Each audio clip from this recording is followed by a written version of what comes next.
AI minds, quantum leaps. Cut the noise, dive deep. Truth unlocked. Dr. Mike on the mic. Tech Unfiltered is on the clock. Now it's time for the show. The biggest artificial intelligence product launch of the last 2 years might not be a new chatbot. It might be the familiar Google search box, quietly changing what counts as an answer.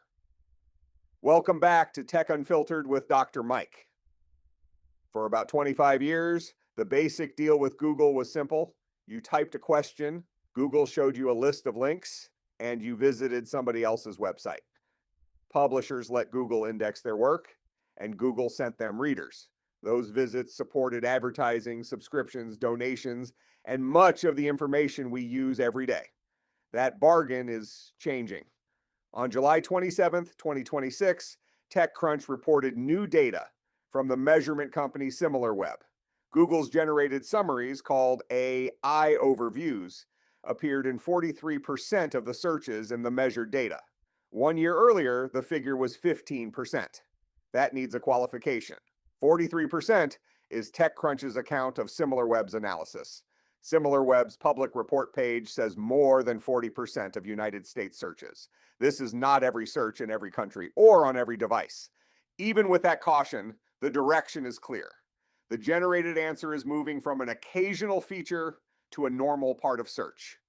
TechCrunch also reported that visits to Google's conversational AI mode rose from about 126 million in June of 2025 to about 279 million in May of 2026. Average queries became longer over the same period. That is an association, not proof that AI caused every change in how people type. But it fits what we can see. People are asking complete conversational questions and then continuing with follow-ups. The practical shift is easy to miss. Google used to be mainly a gateway. Now the summary sits above the links and the conversation can continue inside Google. Nobody replaced Google from the outside. Google changed the experience from within. Google argues that this expands search rather than shrinking it. In July, Google Chief Executive Sundar Pichai said AI mode had passed 1 billion monthly active users and that AI features were increasing overall search use. Google also says its AI search features send billions of clicks to websites each week. In a June investor presentation, Alphabet said AI overviews had more than 2.5 billion monthly users. Those are company figures, not independent audience estimates. They do establish one important point. Google can place AI answers in front of an enormous audience without asking people to adopt a separate product. Similarweb's outside data tells a more complicated story. Visits to AI tools kept growing toward roughly 1.5 billion per month, while referrals from those tools to websites stayed roughly flat between 240 million and 280 million from the middle of 2025 into January. More activity inside the tools did not produce a similar increase in traffic going out. Similarweb describes that as a structural separation between use and referrals. In plain language, more research is finishing inside the answer box. Its related analysis also cites research saying about 68% of Google searches end without a click. Zero-click search is not new. Weather boxes, maps, calculators, and direct facts have answered questions on the results page for years. Generative AI extends that pattern from simple lookups into comparisons, explanations, and research. 2 recent studies help explain why this matters. A February study examined Google AI overviews and Wikipedia using the features rollout in different places at different times. The researchers found evidence that AI summaries can redirect attention away from informational publishers. The largest relative declines were on culture articles, with smaller effects on science, technology, engineering, and mathematics topics. That is evidence from one important setting, not proof that every publisher experiences the same result. A July study of conversational AI found a more nuanced pattern.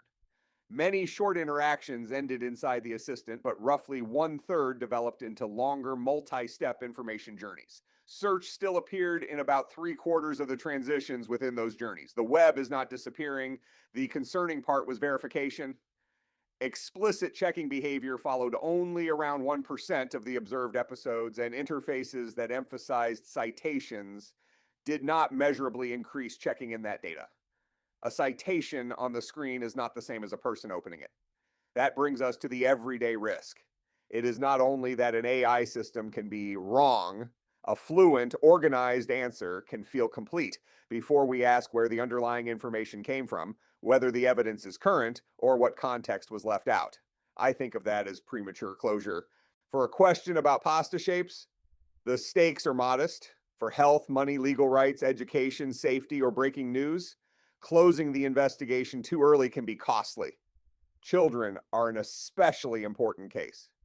On July 15th, Axios reported that Common Sense Media rated Google's AI overviews and AI mode as serious risks for children after more than 2,600 searches and reviews of more than 2,100 cited sources.